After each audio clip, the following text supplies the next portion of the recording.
kẹ́sì máa gbàdúrà ẹ máa ṣọ́nà kẹ́sì máa gbàdúrà o ta ló lè mọ ìgbà o àbí àkókò tí bad government yóò parí wọ́n ní ẹ máa ṣọ́nà èmi kọ́ ni mo sọ o ìyàwó kan ló bọ́ta o wọ́n ní àdúrà ló lè ṣe àdúrà ló lè ṣe o wọ́n ní gbogbo bad government protest o àdúrà ló lè ṣe àdúrà ló lè lé wọn wọlé àdúrà ló lè tún ṣe bóyá kíyàwó àyẹn kí wọ́n fi style travel lọ sí Kanori kọ́n fẹsẹ̀ kan yà ní Kánò tó máa lè dé Sàǹfàrà mọ́ Kẹ́bì Katsina náà kan yabẹ̀ kọ́n lọ́ bá wa sọ fún Ọlọ́run pé àdúrà ló lè ṣe èmi kọ́ ni mo sọ o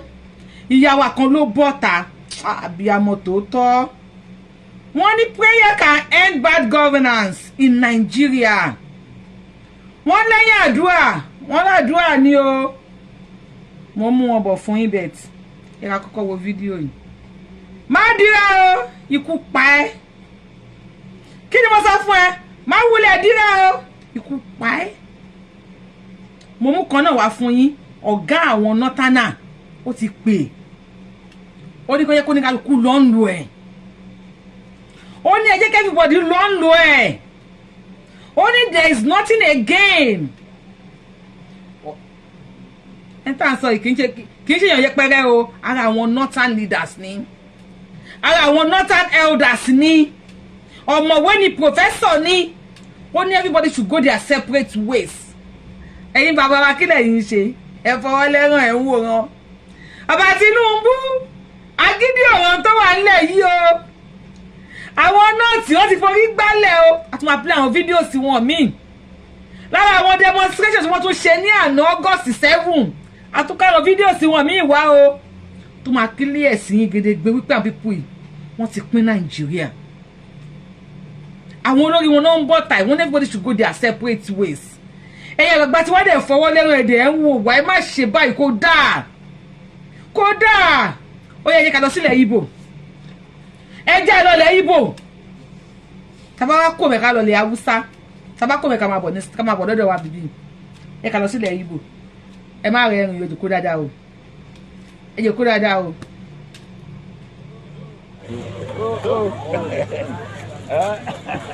Tapi kita mah dia. Kau mau ikan? Kalau cuma kira. Kana cuma kira. Sorry. Àwọn sì fún mi.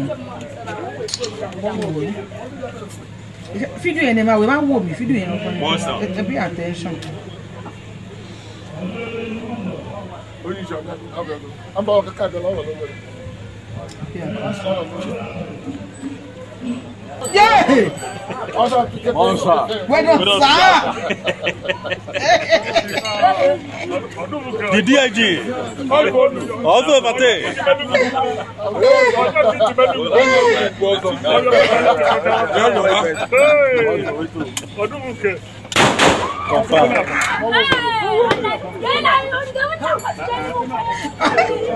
Oh, Yorùbá.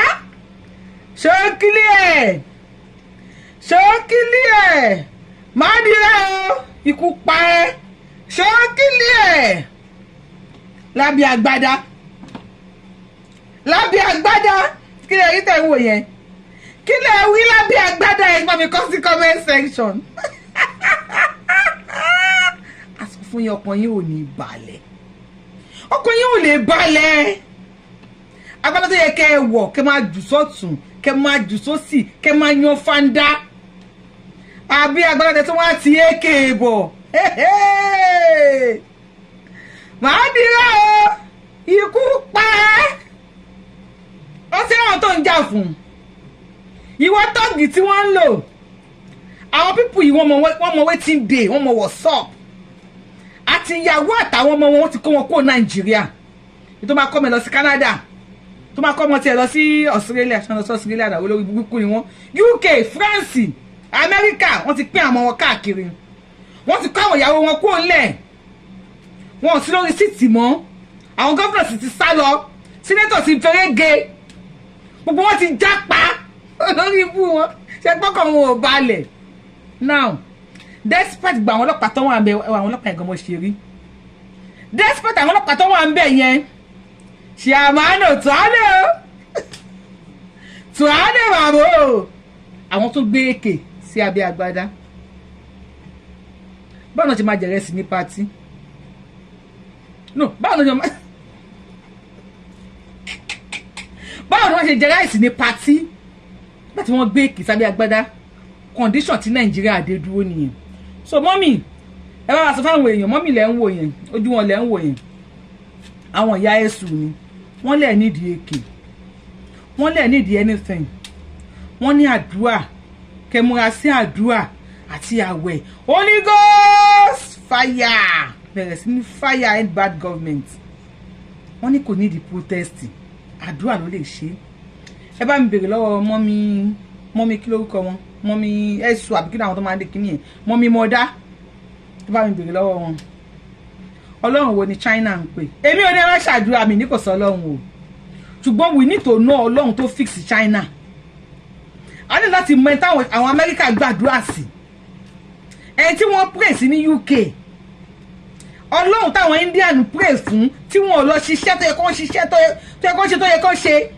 tí wọ́n jókòó tí wọ́n bẹ̀ sí ní pray ọlọ́run tí àwọn Bangladesh pray sí tàbí ọlọ́run tí máa Burkina Faso yìí Ibrahim Traoré ọlọ́run tó gbàdúrà fún we need to know because ọ̀rẹ́ kọ́ lọ́run ti forsake Nigeria àwọn ìfẹ́ tó lọ́run kàn ní sí Nigeria lógun ṣe tí ì ṣẹlẹ̀ Nigeria is a blessed country àtòrí àwọn èèyàn tó wọ́n da ìlú tó da ìtọ́ lọ́run yọ́nú sí ni ìlú tó lọ́run fúnra rẹ̀ ń protect ni ṣùgbọ́n àwọn olórí burúkú náà síwájú wa ẹ ráyè yín lóde ṣẹ́yìn náà ní èké nílé lọ́ngílẹ̀ ń wo yẹn gbọ́rọ̀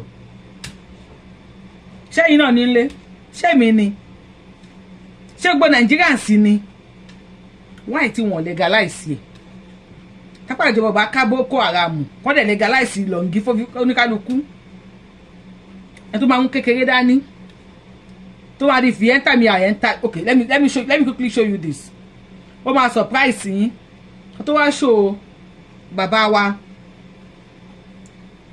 vice chancellor kí ló kọ ẹ ní wọn Abu University ká tó wá show tó sọ fún yín wípé kí gbogbo wa pín kó ní kálukú máa lọ́nù ẹ̀ tí ò ní mú wàhálà dání ó ní kó ní kálukú lọ́nù ẹ̀ bẹ́ẹ̀ ká tó lọ síbẹ̀ yẹn fẹ́ kí bá mi wo ohun tó ṣẹlẹ̀ níbi bí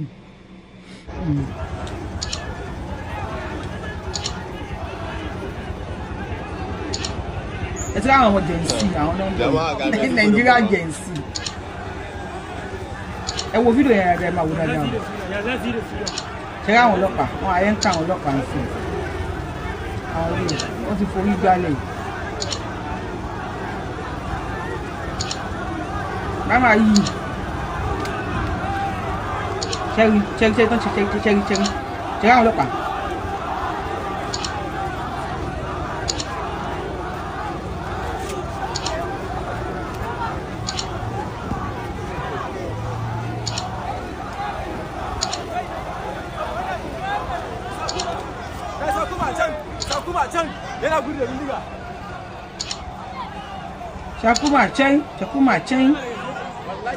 Chakuma chain. Tell me Chakuma chain. Lẹ́yìn Chakuma chain tán. Ó yá. Ká tún tẹ̀síwájú. Mo ń bọ̀ lórí professor yẹn o. Ẹ fẹ́ kẹ́ bá mi wo fídíò tí mo fẹ́ tẹ́ wò tán yẹn dáadáa. Kí lè sọ nípa fídíò yẹn? Ṣé pọ́n pípù yìí èèyàn kan wà àwọn kí n má sọ pé èèyàn kan àwọn kan wà ní abẹ́ ṣé ẹ ti máa bí pé lábẹ́ protest yẹn sí àwọn kan wà ń bẹ̀. Even though God president give order bá Tinubu àkókò ń joyè ó sọ̀jú mọ́ joyè ẹnu mi ò káàlù lọ bàbá Tinubu ẹ mọ̀ bọ̀ nílé. Bàbá yìí mo àkókò ń joyè sọ̀jú mọ́ joyè ẹnu mi ò káàlù lọ bàbá Tinubu ẹ mọ̀ bọ̀ nílé kẹ́ wálé ló máa pè yín o Ọlọ́run ẹ lè má rẹ̀ ní sọ fún yín èmi máa sọ fún yín òótọ́ ò lè máa sọ fún yín káwọn tó bẹ̀rẹ̀ sí ni máa kó mi ní igi lórí Facebook lórí íńtánẹ́ẹ̀tì sí bá ní bàbá wa ẹ mọ̀ bọ̀ bàbá wa mo ń lẹ́gìgẹ́ yẹn gan ẹ máa bọ̀ ńlé ṣé ẹgbọ́n yẹn ẹ̀ ń ta àwọn ọlọ́pàá abẹ́rẹ́ rí rárá wọ́n ẹ̀ ń ta àwọn ọlọ́pàá yẹn ni àwọn ọlọ́pàá ò lè ṣe anything fún wọn order from above ni o àwọn above tí wọ́n ju Tinubu lọ ni o ṣé nígbà tí kí ni ẹ ṣe bẹ̀rẹ̀ wọ́n bẹ̀rẹ̀ sí ní yìnbọn fún wọn ṣé wọ́n lè yìnbọn wọn sìn ṣé wọ́n lè yìnbọn wọn wọ́n ti gba order from òkè ṣó ti yé yín nígbà tó màmá àwọn boko nígbà yẹn wọ́n ti mú boko tẹ́ wọ́n pariwo a ní order from above wọ́n ní kàn release wọn ṣe pé order from òkè lélẹ́yìn náà nísìn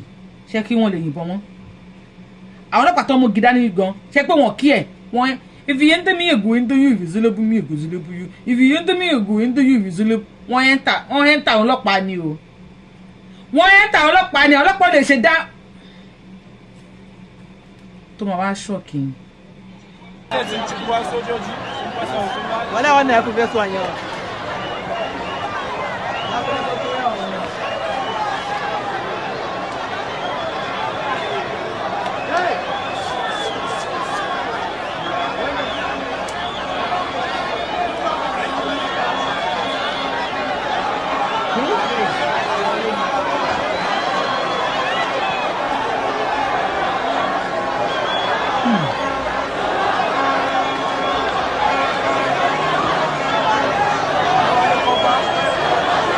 Yóò bọ́ mú tú ọ̀dá ìbọn. Ṣé?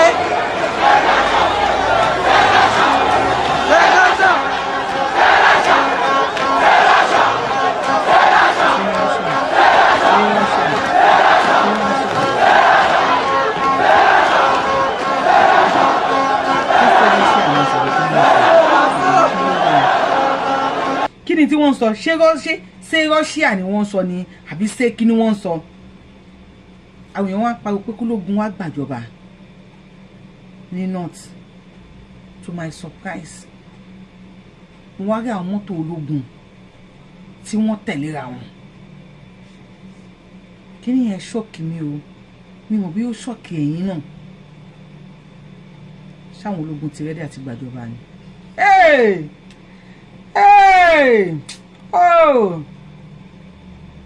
Ẹ̀yin olórí wa ní south west.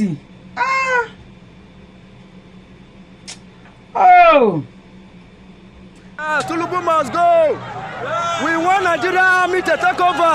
We want Nigeria army to take over Nigeria. I don't know why they are afraid. Why they are afraid, we don't know. We want Nigeria army to take over Nigeria. We want Nigeria army to take over Nigeria. We want Nigeria army to take over Nigeria. We want Nigeria army to take over Nigeria. Nigeria army to take over Nigeria. Nigeria army to take over Nigeria. Make una take over Nigeria. Make una take over Nigeria. Make una take over Nigeria. So far done too much. So far done too much. So far done too much. So far done too much. Nigeria army take over. So far too much. So far too much. Nigeria army take over. So far too much.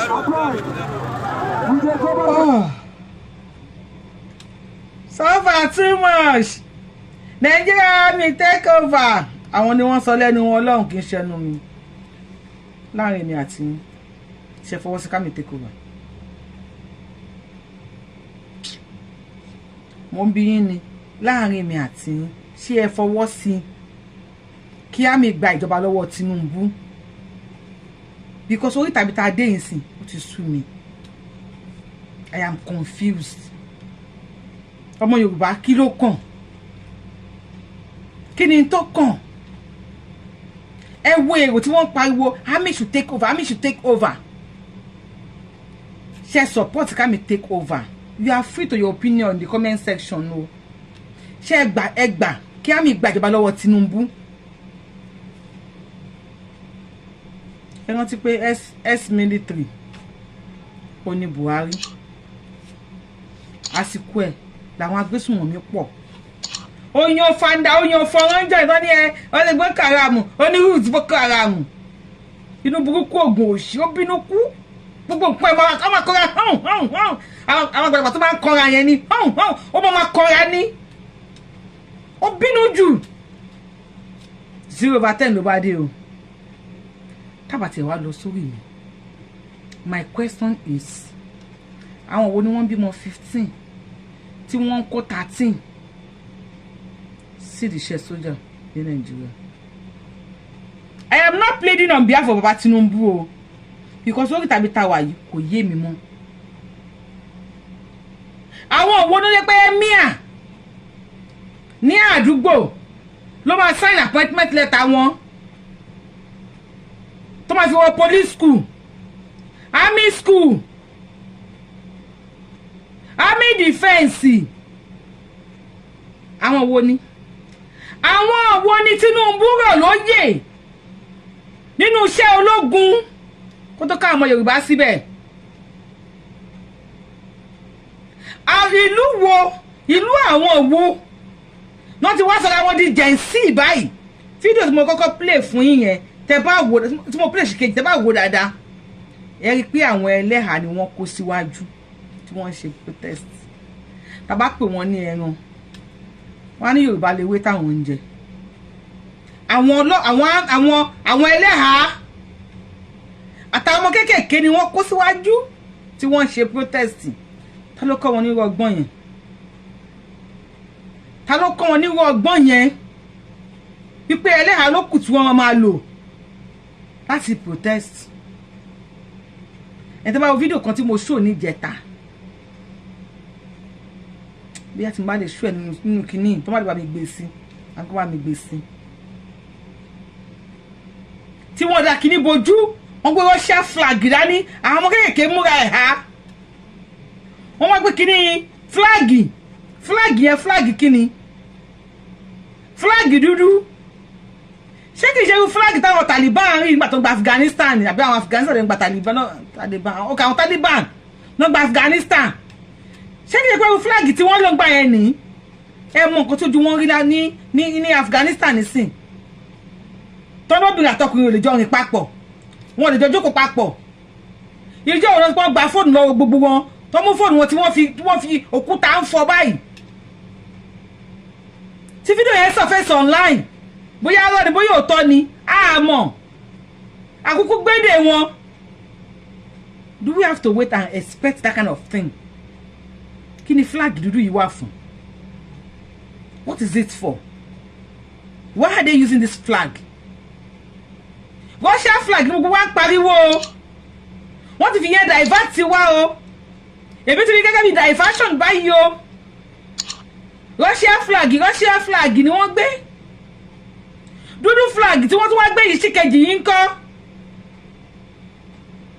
then àwọn army tí wọ́n ti ń patrol nísìn tó ń bá débẹ̀ army ìlú wo ló máa wà ń bẹ̀.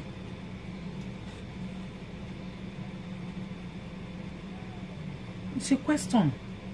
Army ọmọ ìlú wo ló máa wà ń bẹ̀. Now mo fẹ́ show Professor Ango kíní kan something ló kọ wọn mo fẹ́ show wọn fún yín Professor Ango Abdullahi Vice Chancellor Ahmadu Bello University ni wọn àwọn lẹ́ ń wò lẹ́gbẹ̀ẹ́ mi wọ́n ní Nigeria has expired based on amalgamation agreement of 1914.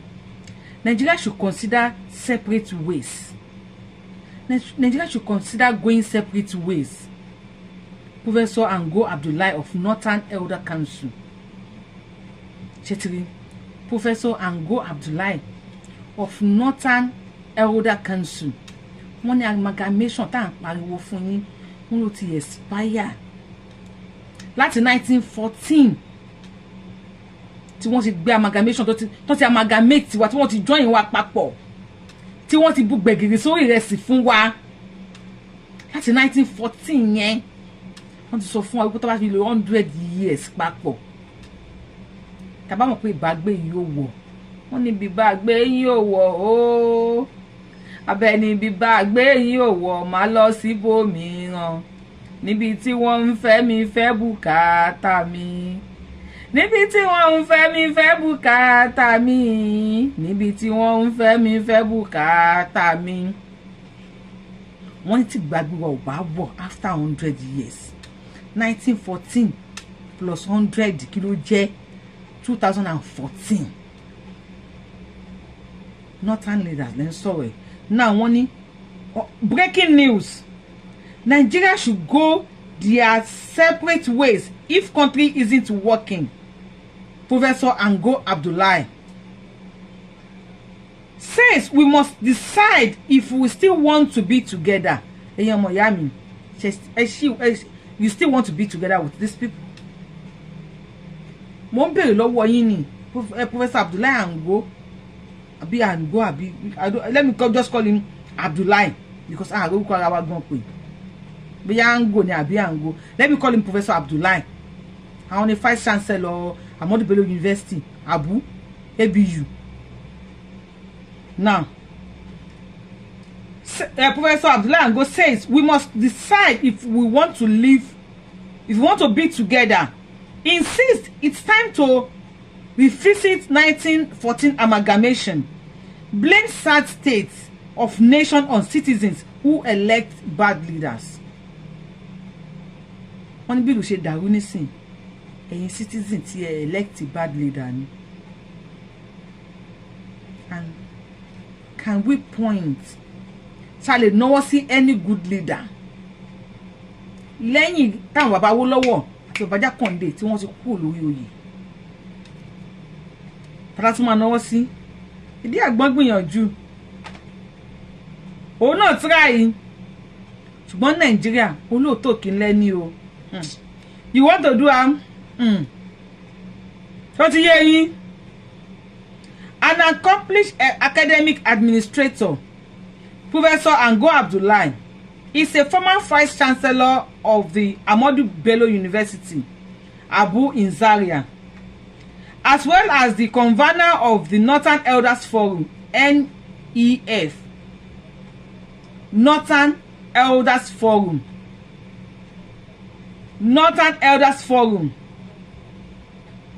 In his interview with Olaolu Oladipo, ṣe pọ̀ mọ́ Yorùbá ló interview ẹ̀. Àwọn lè ti ṣetán. Ẹ̀yà àgbà wa ìfọwọ́ lẹ́rán wọ́n á pa.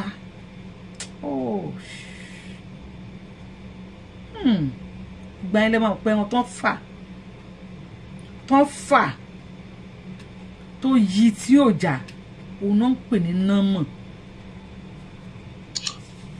Ìgbà wọn yèké tán wà yẹn wọ́n ń wò yín ni wọ́n wà yín dẹ̀ ni. Èyí politicians yẹn wọ́n wà yín dẹ̀ ni. Wọ́n mọ iye yín tí báwọn ọ̀nà bí ṣe security. Wọ́n mọ iye létẹ̀ ní Canada. Wọ́n mọ iye owó tẹ́ ẹ gbé pamọ́ sábẹ́ bẹ́ẹ̀dì. Ẹ ti ṣe gbogbo ẹ̀ sí dọ́là. Ẹ̀yin wèrè. Àwọn aṣiṣẹ́ mi bí ẹ̀yin kówó jẹ ní Nàìjíríà. Ọkàn yín ò ní balẹ̀. Ọkàn yín ò ní lélẹ̀. Àwọn ọkọ̀ ìyá yín dé tán. Wọ́n mọ bí tẹ́ ẹ kówó sí. Àwọn ní security yín. Wọ́n mọ bẹ́ẹ̀ ṣe Ghana must go gbowó wọlé. Wọ́n lè gba ìkówó sí báǹkì mọ́ ní lè ń kówó sí. Wọ́n lù bí bẹ̀m̀bẹ̀m náà fíwù ni. Wọ́n fẹ́ gbẹ̀mí lẹ́nu yín fún ayé báyìí. Lè máa kówó yẹn jáde. Kódà tẹ́ bá gbé owó mì. Fún ayé lè máa pa bí kẹ́ yá nígbẹ̀. Tó bá fi bẹ́ẹ̀dẹ̀ sí yín níkùn. Tó dún pọ́. Ẹ fọ́ ìgbẹ́ olóróró. Wọ́n máa ṣa owó inú ìgbẹ́yìn báyìí wọ́n máa ṣa owó jáde ń bẹ̀. Èyí tó ti kú nínú yín ló bá sin owó mọ́ yín. Wọ́n la ara yín báyìí. Wọ́n á kó àwọn owó yẹn jáde. Lé níkà. Ẹ̀yin èèyàn ló bá mi ra lóòdù tap send. Kẹ́lò promo code orúkọ mi Abiola TTS. Àwọn pípò yìí burú. Ẹ fọwọ́ lẹ́rán sìn. Bàbá Tinubu kí lẹ̀ ṣe ń dúró dè. Èmi pé mi ń bẹ̀ yín ni. Bàbá Tinubu ẹ túmọ̀ bíbí. Ẹ bá mi share fídíò kan Bàbá Tinubu. Ẹ̀wọ̀n ìbò lè máa bẹ̀ yín. Bàbá Tinubu ẹ wò. Ìbò lè máa bẹ̀ yín. Oríta ibi tá wà yìí àti wà lóríta kò yé mi mọ́. Àwọn ọmọ Yorùbá àti wà ní oríta kò yé torí ìtẹ̀sọ̀rọ̀ ayé di Àṣàkẹ́ tí tí wọ́n ti gé etí yín lọ tí ẹ tẹ fẹ́ gbọ́n pa ọmọ wa lógo irú àwọn àgbààgbà nǹkan ọmọdé o ọba Tinubu ẹ má bínú ẹ pẹ̀lẹ́ ẹjọ́ mi fẹ́ bẹ̀ yín ni àsìkò tó yẹ kẹ́ ẹ wá bí Yorùbá nation ti máa bọ́ sí nílé àtúnfẹ́fẹ́ yìí náà ṣe sacrifice àwọn ẹ̀dẹ̀ máa bínú sìn afẹ́fẹ́ yìí náà ṣe sacrifice torí bó ṣe ń lọ yìí ẹ tí máa wẹnu lẹ̀kẹ́ máa wẹnu ọkọ ni àwọn náà ti ń bọ́ta wọ́n ní kó dákú máa lọ separate ways ẹ̀ kí wàá lẹ̀ ń dúró dè ṣùgbọ́n náà ni kó dogun ni àsìkò sí àwọn ọba àwọn òjòyè ó yẹ kẹ́ ti máa pé mo fọwọ́ wọn rá ń sọ fún yín ni mi fẹ́ káwọn èèyàn gbọ́ mo fẹ́ kó má mi share fídíò yìí kó kàn yín ni mi fẹ́ káwọn èèyàn gbọ́ sí i àsìkò tó yẹ kẹ́ pé bí kó tó pé bìrì kò tó nì kẹ́ pera yín jọ ọ̀fọ́n ti tọ̀ sí gbẹ̀gìrì o Ọlọ́run ẹ̀yin náà ẹ mọ̀ yóò tabọ́rọ̀ dé ẹ kò ṣe bẹ́ẹ̀ ni pẹ́ mọ́ ni o ọ̀fọ́n ti tọ̀ sí gbẹ̀gìrì ẹ jẹ́ kó ní kálukú kó ẹ̀kọ́ ẹ̀ lọ́wọ́ kó ní kálukú máa lọ́rùn rẹ̀ ṣé ìtọ́ ń ṣe yín sìn kò ti ṣòfin yín pé wọ́n ti pín Nàìjíríà fúláàgì oríṣiríṣi là ń rí láti nọ́ọ̀tì nísìn àṣẹ̀málù dẹ̀ ni wọ́n àṣẹ̀málù ni wọ́n ẹ rí wọn bá àwọn èèyàn tán pa níbẹ̀ ẹ̀mí ẹ̀yọ̀ kan báyìí kò jọ wọn Ọlọ́run dárí jù mí kò jọ wọn lójú àwọn tó pa ẹmọ tálíkà ni wọn ìwọ̀nba ni wọn lójú wọn ẹ rí wọn ṣe ń bọ́ta fòrò to speak on their behalf ẹ mọ èèyàn tí wọ́n pa ń Lẹ́kì tó gate ta ló speak on our behalf Pẹ̀lúmi Onífádé tí wọ́n pa journalist Pẹ̀lúmi Onífádé tí wọ́n pa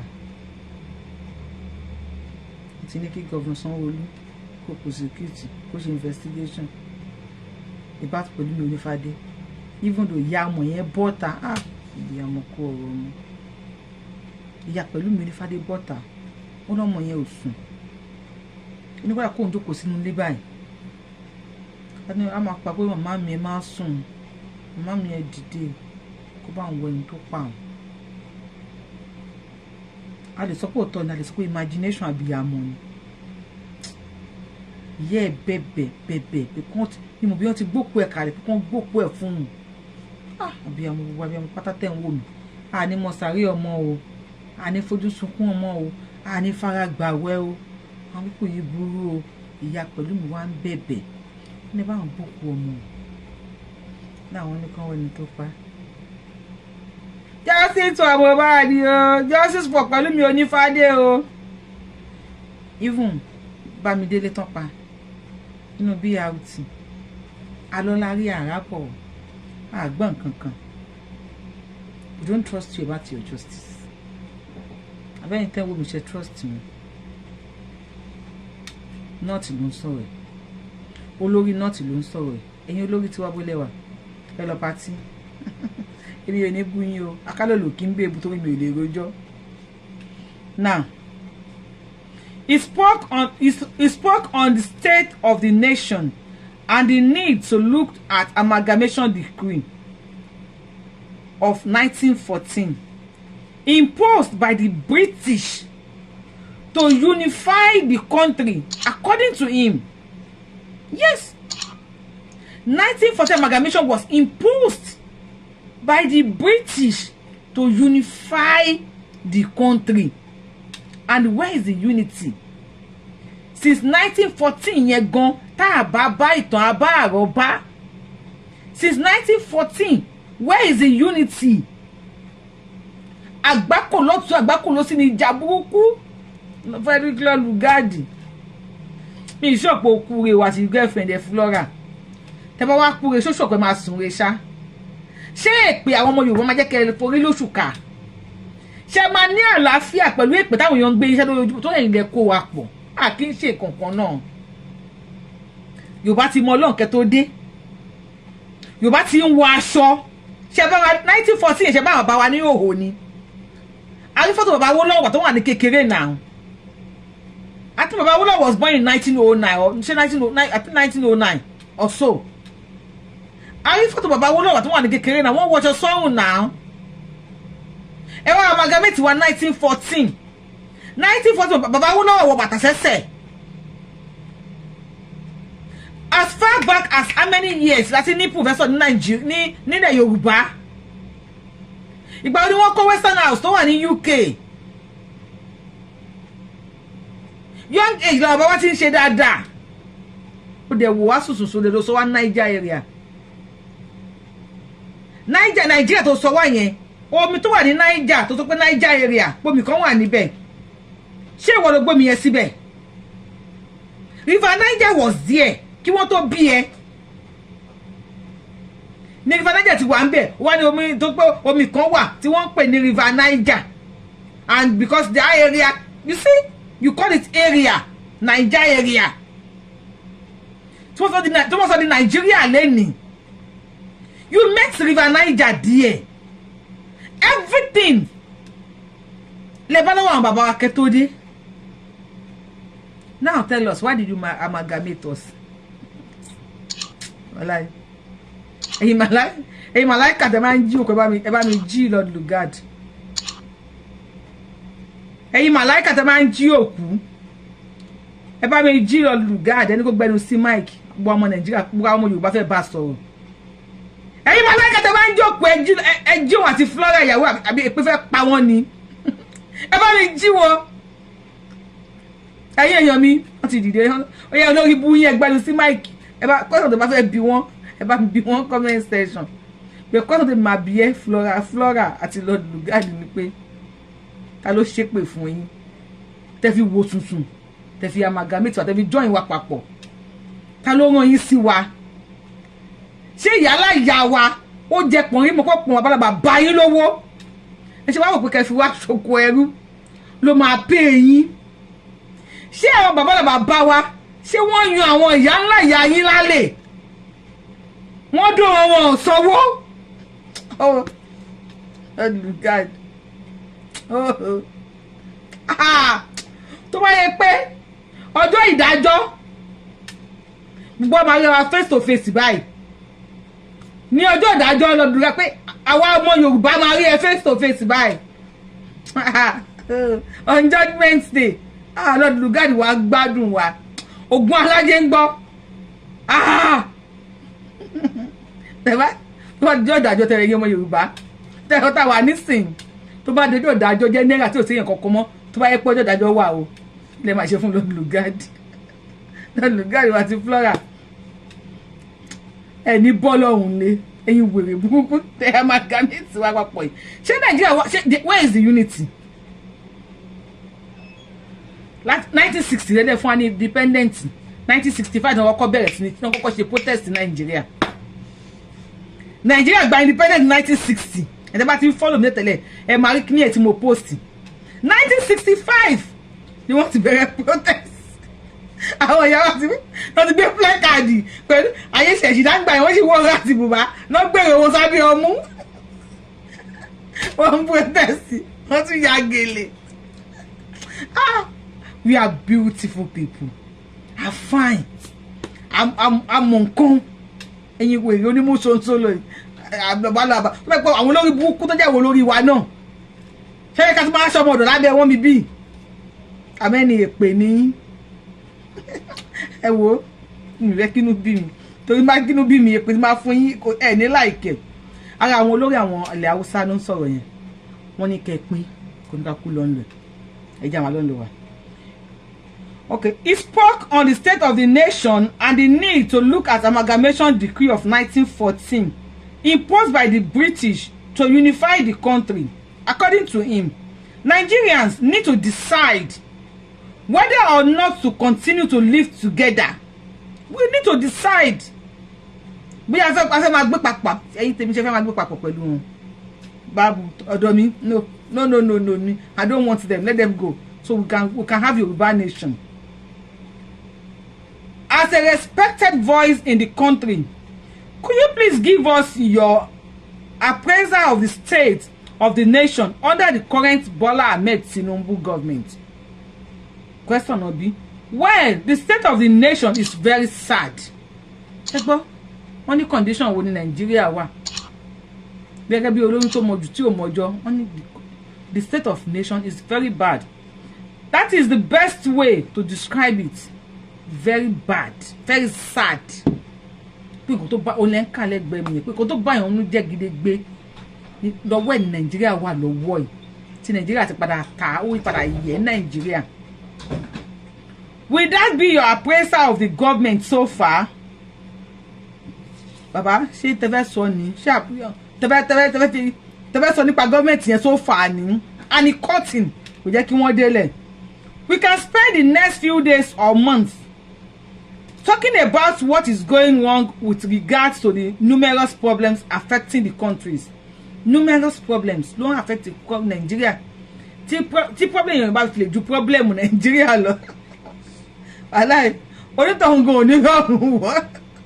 Numerous problem oríṣiríṣi. Wọ́n ní a lè lo months. Ó cutting àbó jumping ni. Ó ní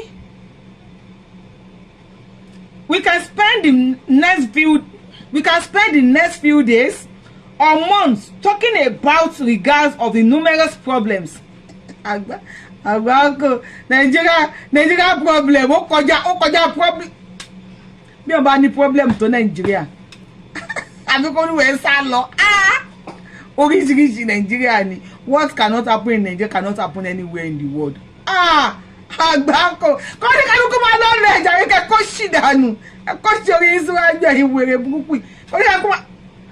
Wọ́n bọ̀ wá báyìí. Wọ́n bọ̀. Ibo ni mo ti. That is why I have given you the summary that the state of the nation is sad. You can search your conscience and then come up with your own conclusion with respect to what is going on in Nigeria. You can just come out with your conclusion. The state of the nation is very sad. Nǹkan ìbànújẹ́ gidi ni. Nǹkan ìbànújẹ́ pa ní tó ń ṣẹlẹ̀ lọ́wọ́lọ́wọ́ ní Nigeria. Who do we as Nigerians now blame for the sorry? Who do we as Nigerians now blame for the sorry state of the country? Blame. One be Professor Abdullahi.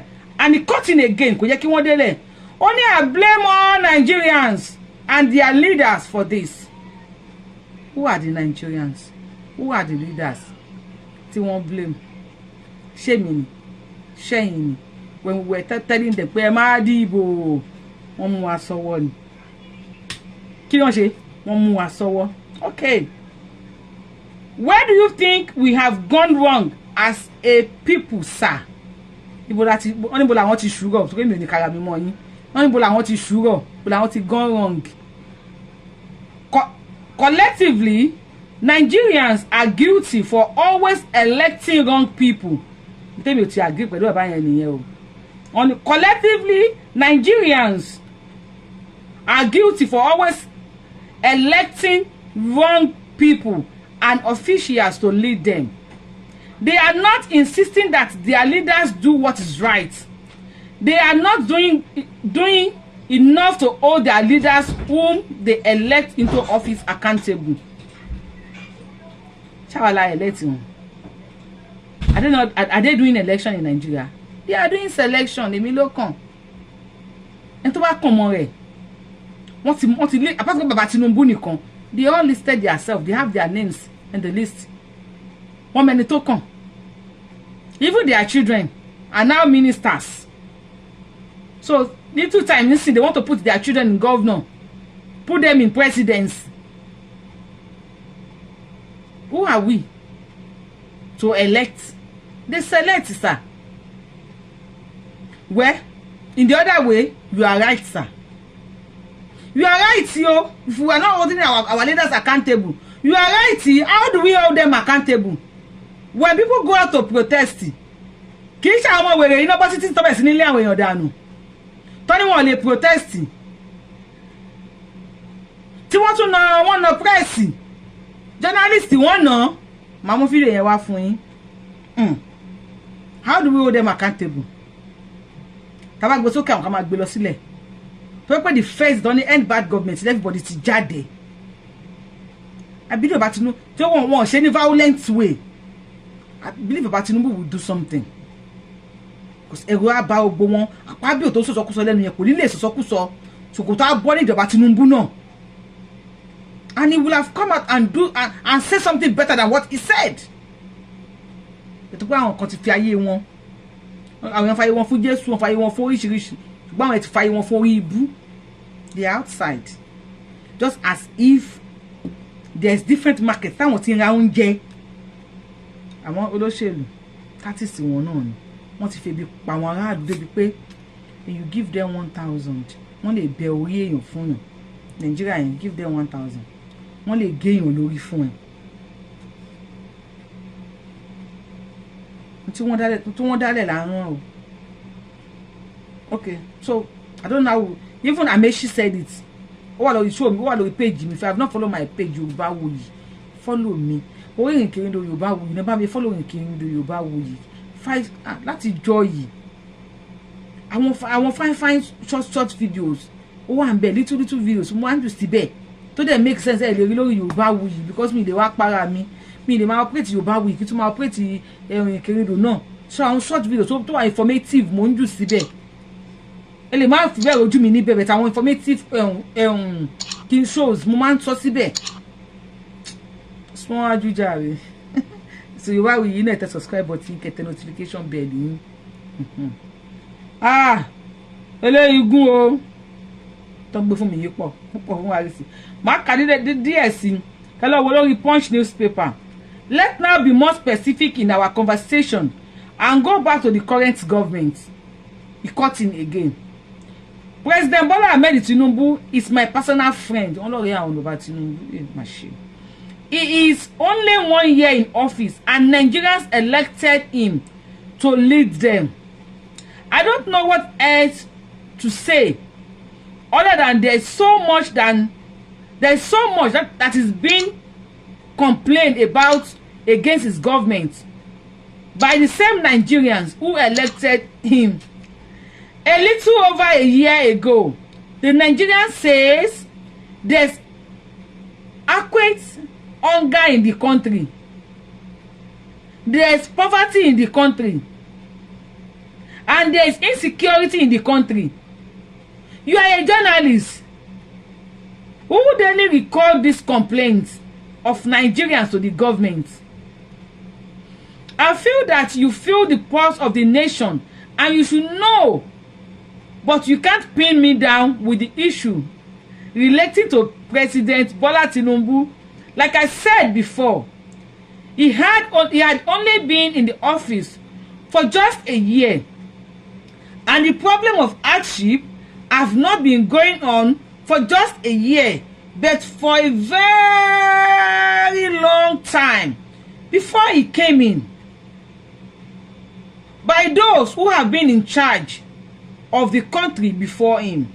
If you go back to the last 10 years, at least former President Muhammadu Buhari was largely in charge of the country.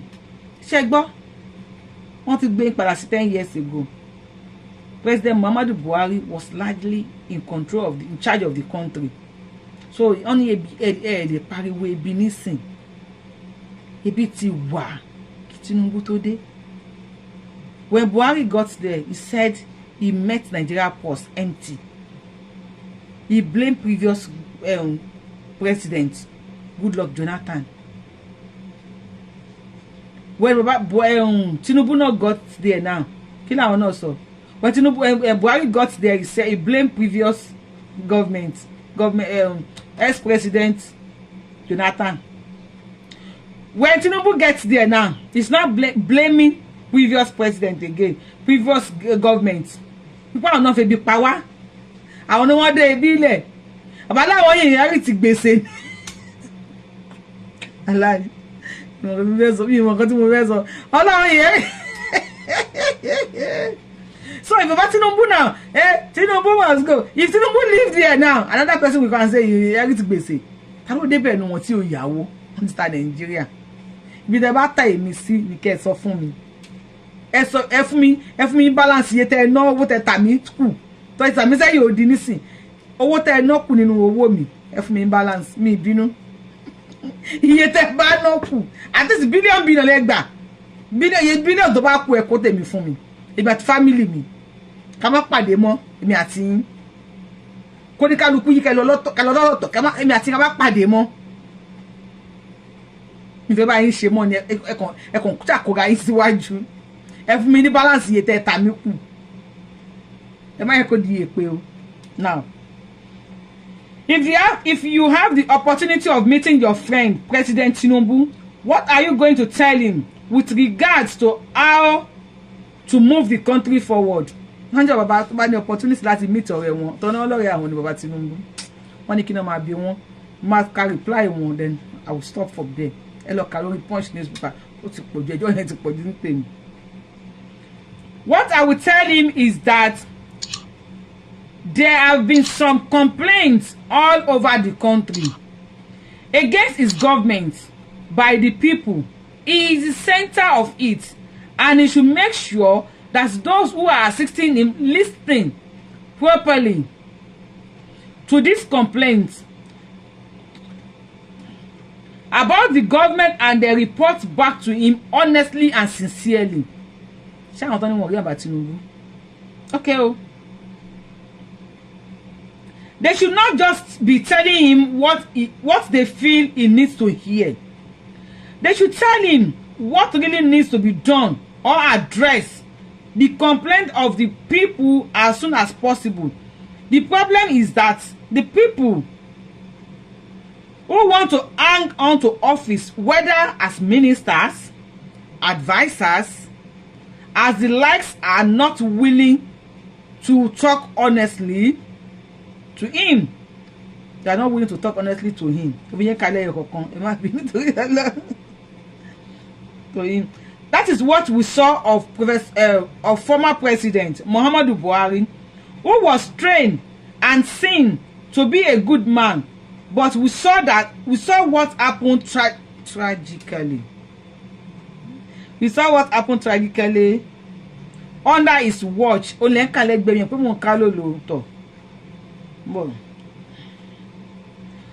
Okay, but we saw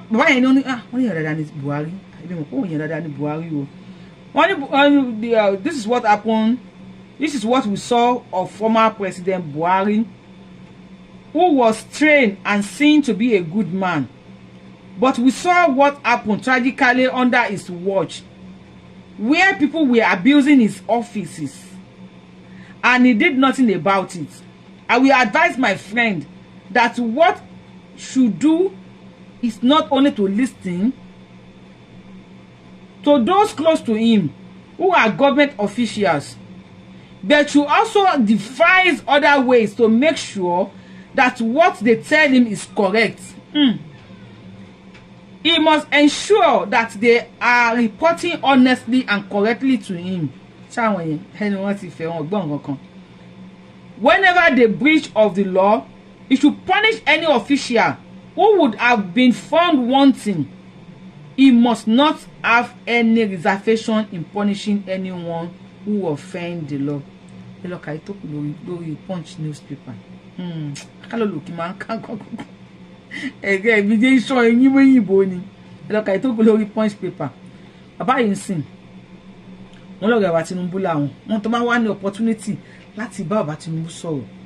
Kí ló máa sọ fún bàbá Tinubu? Wọ́n láwọn á sọ fún.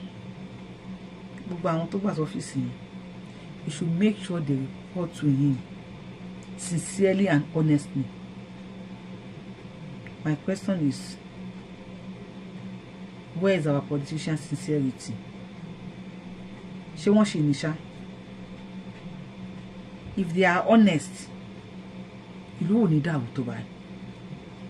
Because they are selfish, they are greedy, they are self-centered, they know. Onímọ̀ tara ẹni nìkan jẹ gúdú jẹrá olè. Ẹ pé mò ń wòlẹ̀ ní mi fẹ́ wojú yín ni. Kí lè bá bú wọn dáadáa olè ọ̀fọ́n jẹ gúdú jẹrá aládàáni kan jẹ abaniláyé jẹ abaniláyọ̀ jẹ abatẹni jẹ. Yá kí n fi olórí burúkú kún fún wọn. Mi láìkí máa búyàn. tí máa gbójú mi kó tí máa wo onítọ̀ mo lè bú dáadáa ẹranko ni wọ́n sà kò sí nǹkan tí bá Tinubu lè ṣe ọ̀fọ́n ti tọ̀ sí gbẹ̀gẹ̀ kó ní kálukú kẹ́kọ̀ọ́ lọ́wọ́ yẹ kó ní kálukú lọ́ ń lò ẹ̀ ẹ ṣe advice yín dá sà ṣùgbọ́n àwọn tó àmọ́ jẹ̀ǹsì tó wà ń ta ìṣàn wa wọlé àwọn ilé ti forí gbalẹ̀ wọn ní wọ́ọ̀bì kó wọn gbọ́n pa Yorùbáwùyí lórúkọ Yorùbáwùyí ni mo ń jẹ́ in case you are seeing me for the first time share enjoy the show. I am the one and only Akalolu of Yoruba land. Adáwọn ilẹ̀ Yorùbá ọmọ ìjọmọ ọ̀nà Yorùbá tí ó pé méjì abẹni ọmọ òṣèré pààrọ̀.